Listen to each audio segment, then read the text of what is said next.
अकाल मृत्यु वो मरे जो काम करे चंडाल का।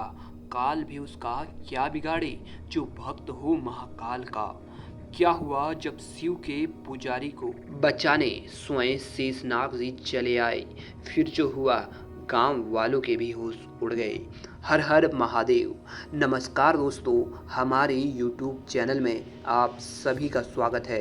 दोस्तों, आज हम आपको महादेव भगवान शिव के एक ऐसे चमत्कार की सच्ची घटना सुनाएंगे जिसे देखकर आपके होश उड़ जाएंगे। दोस्तों, हम बात कर रहे हैं झारखंड के छोटे से गांव जीतपुर के रहने वाले मोहनदास पंडित जी की, जिन्होंने हमें बताया कि कैसे एक शेषनाग ने मेरी जान बचाई। तो दोस्तों, जानते हैं आखिर कैसे स्वयं शेषनाग ने पंडित जी की जान बचाई। दोस्तों, मोहनदास पंडित जी बताते हैं कि वो रोज सुबह भोलेनाथ जी को जल अर्पित करते हैं, उसके बाद ही कुछ खाते हैं। इसी गांव में एक शिव जी का मंदिर है जो इस गांव के लिए किसी वरदान से कम नहीं, और इस मंदिर की पूजा जीतपुर के रहने वाले पंडित बहुत श्रद्धा से करते हैं। मोहनदास पंडित जी बताते हैं कि इस गांव की सीमा को छूते हुए जमुना नदी निकलती है। नदी और रास्ते को जोड़ने वाली बांस का पुल बनाया गया था। उसी पुल के सहारे लोग नदी पार करते थे। नदी के उस पार एक नीम का पेड़ था। जब वो नहाने नदी जा रहे थे तब उन्होंने देखा कि उस पेड़ से दूध पानी की तरह निकल रहा था। वो ये देखकर हैरान रह गए। उन्होंने सोचा कि अचानक से इतना दूध इस पेड़ से कैसे निकल सकता है।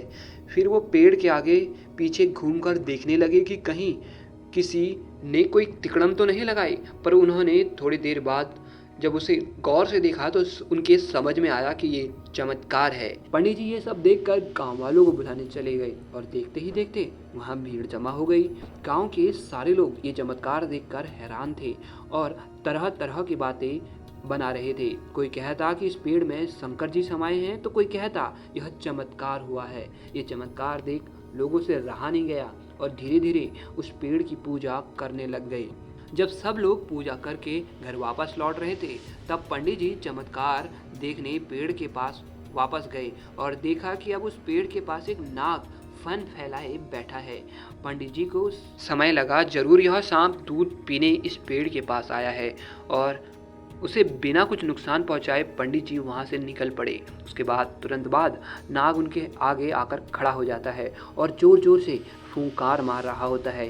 पंडित जी पहले तो डर जाते हैं, उनके समझ में नहीं आता आखिर यह हो क्या रहा है, और वह पीछे भाग जाते हैं। लेकिन कुछ ही देर बाद वे देखते हैं कि जो बांस का पुल बना था वो टूटने लगता है और वह टूटकर नीचे गिर जाता है। पंडित जी देखकर आश्चर्यचकित हो जाते हैं और मन ही मन सोचते हैं, अगर उस समय ये सांप ने मेरा रास्ता रोका नहीं होता तो अभी मैं पुल के साथ नदी में गिर गया होता। थोड़ी देर बाद पंडित जी देखते हैं कि वह नाग भी वहां से चला गया है। पंडित जी चारों तरफ नज़र दौड़ाते हैं पर वो नाग कहीं नहीं दिखता। पंडित जी को फिर समझ आता है, अगर वो नाग मेरे सामने नहीं आता तो मैं शायद ही जिंदा बच पाता। पंडित जी बताते हैं कि उस दिन मैंने शंकर जी की कृपा से दो चमत्कार एक साथ देखा और वो मेरे लिए अनोखा दिन था। मैं उस चमत्कार को कभी भूल नहीं सकता। और मन ही मन पंडित जी शंकर जी का आह्वान करते हैं।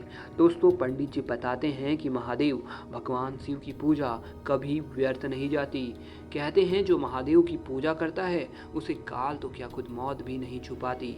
इसलिए तो कहते हैं काल भी उसका क्या बिगाड़े जो भक्त हो महाकाल का। अर्थात महादेव की जो पूजा करता हो, महादेव का जो भक्त हो, उससे काल भी भयभीत हो जाता है।